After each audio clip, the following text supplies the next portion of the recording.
खुलुमबाय। सालबारि जिल्लायाव अनलाइननि गेजेरजों जानो गोनां फेमिलि सेन्सासनि हाबाफारियाव मिरु गौथुमनिफ्राय गाहाय नेहाथारि मानाव गेदेर गणेश दैमारि बिथाङा मिरु गौथुमनिनो गाहाय मावखुलिनिफ्राय सालबारि जिल्ला फारसे रावना होगासिनो दङ।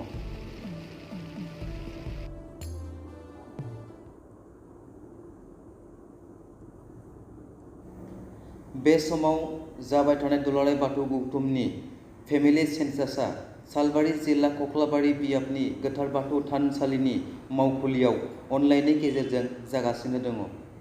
बेनिनो सालबारि डिस्ट्रिक्ट कमिटिनि नेहाथारि चन्द्र बसुमतारी आरो लोगो नेहाथारि लोगोसे माइनाव आरो लाइमोननि मावथि सोद्रोमा बिथांमोनहा बे हाबाफारियाव नांथाबगासिनो दङ। बेजों लोगोसे बे हाबाफारियावनो मिरु गौथुमनिफ्राय गाहाय नेहाथारि मानाव गेदेर गणेश दैमारि बिथाङाबो गोख्रों महरै बाहागो लाहैयो।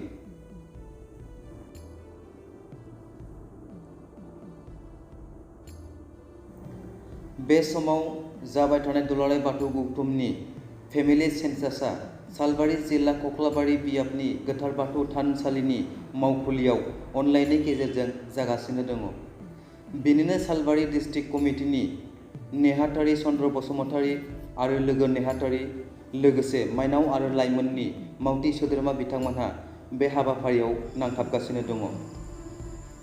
बेजों लोगोसे बे हाबाफारियावनो मिरु गौथुमनिफ्राय गाहाय नेहाथारि मानाव गेदेर गणेश दैमारि बिथाङाबो गोख्रों महरै बाहागो लाहैयो।